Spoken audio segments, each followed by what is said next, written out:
नमा संस्कृत मित्राणी। तो मित्रों, कैसे हो आप सभी लोग। स्वागत है फिर से आपका हमारे इस यूट्यूब चैनल में। और आज हम आप लोगों के लिए लेके आए हैं तिलका मांझी भागलपुर विश्वविद्यालय के स्नातक प्रथम वर्ष के हम द्वितीय पेपर 2 का हम प्रश्न लेके आए हैं। जो 2021 में एग्ज़ाम हुआ था, हम उसी का प्रश्न लेके आए हैं आप लोगों के बीच। आज इसका एनालिसिस कराएंगे आप लोगों के समक्ष में। आप बताएंगे किस प्रकार से परीक्षा में प्रश्न पूछा जा रहा है, इसका सिलेबस में किस प्रकार जो है चेंजिंग हुआ है, बदलाव हुआ है। तो आज हम उसी के बारे में थोड़ा सा चर्चा करेंगे। आप लोग वीडियो के अंत तक बने रहेंगे। वीडियो जो है काफ़ी अच्छी होने वाली है। आप लोग जितने भी हैं पार्ट 1 के छात्र, सभी लोग ध्यान से तैयारी करेंगे। और देखिए, ये जो 2021 में परीक्षा हुई थी उसी के ये जो है पेपर है। और इसमें जो समय की अगर हम बात करें तो 3 घंटे का आपको समय मिलता है। और कुल जो है ये परीक्षा 100 अंक की ली जाती है। पेपर 2 की हम बात करें तो इसमें जो है 100 अंक की परीक्षा होती है और 3 घंटे का आपको समय मिलता है। आप इसको जो है बहुत अच्छी तरीके से अभी से ही इसका तैयारी करेंगे। और चलिए आप वीडियो में बने रहेंगे। वीडियो बहुत ही अच्छी होने वाली है। इसमें देखिए सभी प्रश्नों का उत्तर देना है, सभी प्रश्नों के उत्तर देना है। इसमें देखिए सबसे पहले जो है 10 जो है वस्तुनिष्ठ प्रश्न पूछे जाते हैं। पेपर 1 में भी 10 वस्तुनिष्ठ प्रश्न पूछे जा रहे थे और पेपर 2 में भी वही है, लेकिन कुछ चेंजिंग है हम जो कि आपको वीडियो में बताएंगे। और उसी के क्रम में जो है इसमें जो है प्रत्येक प्रश्न के लिए आपको 2 अंक दिया जाता है। 10 प्रश्न जो है पूछे जाते हैं, उसमें से 2 अंक के लिए 2 अंक प्रत्येक प्रश्न का मिलता है। और कुल मिला के अगर हम अंक की बात करें तो 20 अंक का जो है आपको वस्तुनिष्ठ प्रश्न का हो गया। तो पहला जो प्रश्न है, पहला प्रश्न है आपका, निम्नांकित प्रश्नों के दिए गए 4 विकल्पों में से सही का उत्तर जो चुन के लिखना है कि 4 विकल्प में से कौन सा सही होगा। तो एक का जो क नंबर प्रश्न है वो है चतुर्विंशति संहिता किसे कहा जाता है। तो चतुर्विंशति संहिता यानी कि कहने का अर्थ है 24,000 श्लोक वाला जो ग्रंथ है उसे किसे कहा जाता है। तो ये रामायण हो जाएगा, आपका बिल्कुल सही आंसर हो जाएगा। अब चलिए ख नंबर प्रश्न जो इसमें दिया गया है, महाभारत किस में विभाजित है।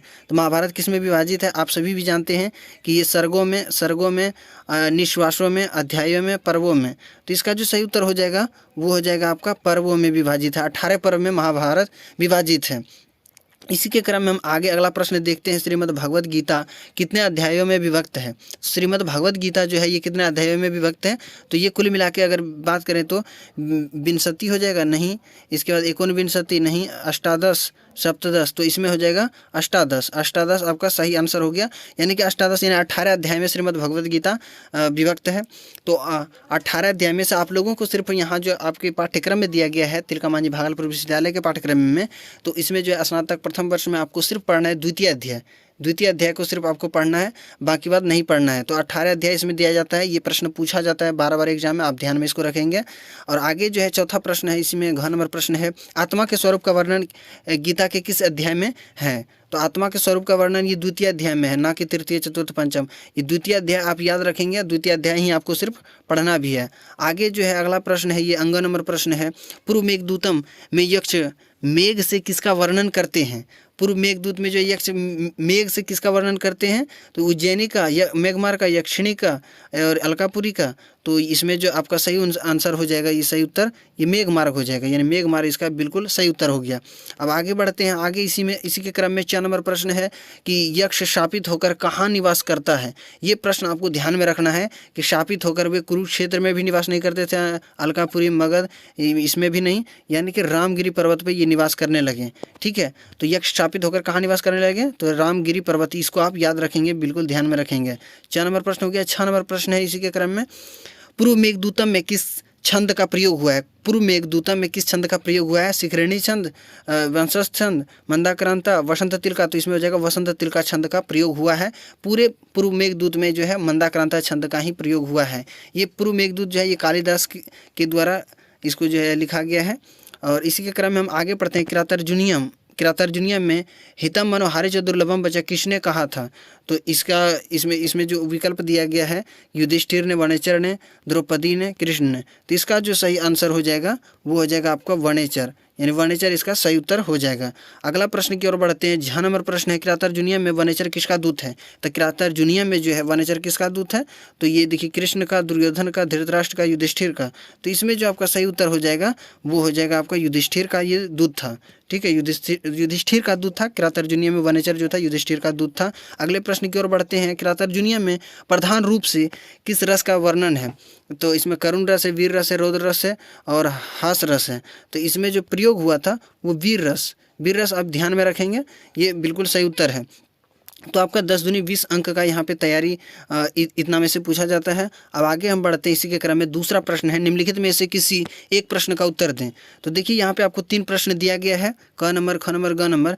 क नंबर है कि रामायण के रचना काल का निर्धारण करें। इसी के क्रम में है पुराणों के महत्व को प्रतिपादित करें। इसके बाद तीसरा जो प्रश्न पूछा जाता है, गीति काव्य के उद्भव और विकास पर प्रकाश डालें। तो इसमें कह रहा है कि इन्हीं एक का जो है किसी एक प्रश्न का उत्तर देना है आपको, जो कि 10 अंक का पूछा जाता है। इसको जो है आपको तैयारी बहुत ही ध्यान से करना होगा और बहुत ही अच्छी तरीके से। इसमें जो है आपको लॉन्ग क्वेश्चन है, थोड़ा सा ध्यान में रखते हुए इसको लिखना है। और इसी के क्रम में आगे हम तीसरा प्रश्न जब देखते हैं तो किन्हीं 2 पर टिप्पणियाँ लिखें। किन्हीं 2 पर टिप्पणियाँ लिखना है। जो कुल इसमें से जैसे कालिदास है, भारवी है, महाकाव्य है और रूपक है, इसमें से हमें किसी 2 पर जो है टिप्पणी लिखना है। तो 2 पर टिप्पणी लिखना है यानी कि उसके बारे में सूक्ष्म जानकारियाँ देनी है, उसके बारे में कम से कम बातों में हमें पूरे वाक्य को बताना है, कम से कम शब्दों में पूरे बात को हमें बता देना है। इसी को टिप्पणियाँ कहते हैं। और प्रत्येक जो है 3 अंक के होते हैं। प्रत्येक जो पूछा जाता है 3 अंक के, या तो आप कालिदास भारवी बनाएंगे तो दोनों में 3-3 अंक मिलेंगे आपको, यानी 6 नंबर आपको इसमें मिल जाएंगे। तो आगे बढ़ते हैं। इसी के क्रम में आपको उसमें से कोई 2 बनाना है। चौथा प्रश्न है, निम्नांकित प्रश्नों के उत्तर दें। गीता के देखिए इसी में देखिए गीता के द्वितीय अध्याय के आधार पर आत्मा के अमृतत्व पर प्रकाश डालें। ये क्वेश्चन बनाना है। अथवा करके दिया गया है। गीता के द्वितीय अध्याय का सारांश लिखें। गीता के द्वितीय अध्याय का सारांश लिखें। तो ये दोनों में से कोई प्रश्न आपको बना लेना है, कोई एक प्रश्न आपको बनाना है। इसमें जो है आपको 6 अंक मिलेंगे। ठीक है, इसमें आपको 6 अंक मिलेंगे। और इसी के क्रम में हम आगे बढ़ते हैं। फिर मेघदूत से प्रश्न आता है, मेघदूतम से। तो मेघदूतम के आधार पर मेघ मार्ग का वर्णन करें और अथवा उपमा कालिदासस्य उक्ति की समीक्षा करें।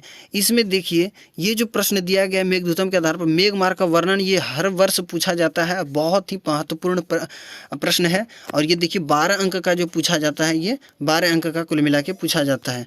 तो ये जो है अपने आप में बहुत मायने रखता है 12 अंक, इसलिए आप इसको बहुत ही ध्यान में रखेंगे। इसमें इन दोनों में से कोई आपको एक बनाना है। ठीक है, और आगे इसी के क्रम में जो ग नंबर प्रश्न है, ये भी देखिए 12 अंक का पूछा जाता है किरातार्जुनीयम से। ठीक है, गीता से हालांकि उतना अंक नहीं, ये जो मायने रखता है आपका किरातार्जुनीयम और मेघदूतम। तो इसमें देखिए युधिष्ठिर के प्रति द्रौपदी की उक्ति लिखें। अथवा करके दिया गया है भारवी की काव्य शैली पर प्रकाश डालें। भारवी की काव्य शैली पर प्रकाश डालें। तो इन दोनों में से कोई एक बनाना है। इसमें भी आपको 12 अंक मिलेंगे। ये सभी प्रश्न को आप बढ़िया से तैयार कर लेंगे। सबको हिंदी में ही लिखना है और हिंदी में लिखने के क्रम में आपको बीच बीच में श्लोक भी डालना है, ताकि जो है अंक अच्छा मिल सके आप लोगों को। अगला है जो 5वां प्रश्न है, निम्नांकित पद्यों का हिंदी में अनुवाद करें। यानी हिंदी में अनुवाद करना, ये श्लोक दिया गया है। जैसे देखिए पहला जो क नंबर प्रश्न है, इसमें से देखिए प्रत्येक श्लोक आप हिंदी करेंगे तो उसमें से आपको जो है प्रत्येक के लिए 4 अंक मिलेंगे। तो एक श्लोक दिया गया इसमें देखिए, और फिर अथवा करके एक श्लोक दिया गया है। यानी ये दोनों के दोनों श्लोक जो दिए गए हैं, ये दोनों के दोनों जो है गीता से लिया गया श्लोक है। ठीक है, दोनों के दोनों गीता से लिया गया श्लोक है। इसमें से आपको 4 अंक मिलेंगे। इसमें न त्वे वाहम जातु नाशम, ये वाला श्लोक बनाना है। अथवा ये वाला आपको बना लेना है। वांसासी जीर्णानि यथा विहाय नवानि गृह्णाति नरो अड प्राणी तथा शरीराणि विहाय जीर्णा, ये वाला श्लोक बनाना है आपको। इन दोनों में से कोई एक बनाना है तो आपको इसमें 4 अंक मिलेंगे। फिर इसी के क्रम में आपको जो है ये मेघदूतम का ये श्लोक है, प्रत्यासन्ने नभसि दयिता जीवितालम बनार्थी जिमुतेन स्वकुशलमयीम हरिष्यण प्रवृत्तिम सब प्रत्यर्घय कुटज कुसुमे कल्पितार्घय तस्मै प्रीता प्रीति प्रमुख वचनम स्वागतम व्याजहार, ये वाला श्लोक बनाना है। इसमें 4 अंक मिलेंगे। अथवा करके भी एक दिया गया है, आपको इसको बना लेना है।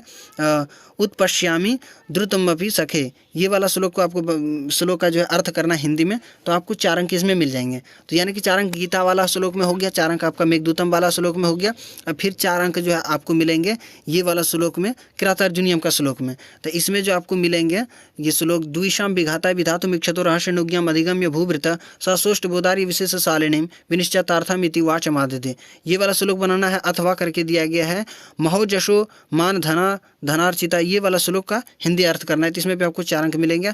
अब आगे चलते हैं। आगे इसी के क्रम में अब छठा प्रश्न जो आ जाता है, निम्नलिखित पद्यों की संस्कृत में व्याख्या करें। देखिए संस्कृत में व्याख्या करने वाला प्रश्न हर वर्ष पूछा जा रहा है और आपको ध्यान में रखते हुए इसको जो है आपको सीख लेनी चाहिए, संस्कृत में ही व्याख्या करना है। ठीक है, तो सबसे पहले आप अनुवाद को अच्छी तरीके से पकड़ में लाएंगे तो धीरे धीरे आपका ये भी हो जाएगा।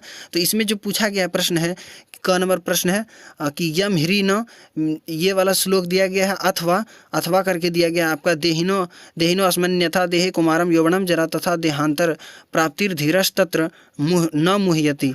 तो ये वाला श्लोक दिया गया है, दोनों जो है गीता का ही श्लोक है। इन दोनों में से किसी एक का व्याख्या करना है आपको। इसमें जो है आपको कुल मिला के 6 अंक जो है आपको मिलेंगे। इसी के क्रम में फिर आगे जो है 6 का क हो गया, ये 6 का ख नंबर प्रश्न है, तस्मिन् अद्रो कतिचिद अबला विप्रयुक्त स्वकामी नीत्वा माषण कनक वलय भ्रंश रिक्त प्रकोष्ठ आषाढ़स्य प्रथम दिवसे मेघमास लिष्ट सानुबप्र क्रीड़ा परिणत गज प्रेक्षणीयम ददर्श। ये वाला श्लोक को बनाना है, इसका जो है संस्कृत व्याख्या करना है। अथवा करके दिया गया है आपको कि ये वाला श्लोक बनाना है, नीपम दृष्टवा हरित कपिशम, ये वाला श्लोक का आपको करना है। तो इन दोनों में से किसी एक का संस्कृत व्याख्या करेंगे, आपको 4 इसमें जो है फिर आपको मिल जाएंगे, यानी कि 8 अंक इसमें आपको मिलेंगे। मेघदूतम वाला में आपको 8 अंक मिलेंगे, यानी कि मेघदूतम और ये जो आगे अब ग नंबर दिया गया है ये है कृतर्जुनियम का। तो इन दोनों में से किसी का भी आप करेंगे तो इसमें आपको अच्छा अंक मिल जाएंगे। तो आपको जो है ध्यान में रखते हुए ये इसका भी जो है संस्कृत व्याख्या करना है। अशक्त माराध्यय, तो ये वाला श्लोक अथवा करके आपका दिया गया है। कथा प्रसंगेण जैनेरुदाहरिता, ये वाला बनाना है। ये दोनों में से कोई श्लोक का एक जो है आपको संस्कृत व्याख्या करना है, इसमें भी आपको 8 अंक मिलेंगे। तो ये सारी चीज़ों को आपको एकदम ध्यान में रखना है और कहीं भी आपको जो है तैयारी में कमी नहीं छोड़नी है। आप पूरा मेहनत लगा के कीजिए। अंक तो बहुत ही अच्छा आता है परीक्षा में, जो है अंक बहुत ही अच्छा आपको मिलेगी। थोड़ी तैयारी आप अच्छी तरीके से रखेंगे, ऑब्जेक्टिव पे आप थोड़ा सा ध्यान देंगे। और जिस टॉपिक पे अगला एपिसोड में आपको वीडियो चाहिए, आप हमें कमेंट बॉक्स के माध्यम से आप हमें बता सकते हैं। हम उसके लिए जो है वीडियो लेके आएंगे आप लोगों के लिए। और आपको वीडियो कैसी लगी आप कमेंट बॉक्स में ज़रूर बताएंगे, लाइक कर देंगे और चैनल पे नए हैं सब्सक्राइब जरूर कर लेंगे। हम संस्कृत से रिलेटेड वीडियो आपको हमारे चैनल पे लगभग देखने को मिलता ही रहेगा। तब तक के लिए जय हिंद, वंदे मातरम।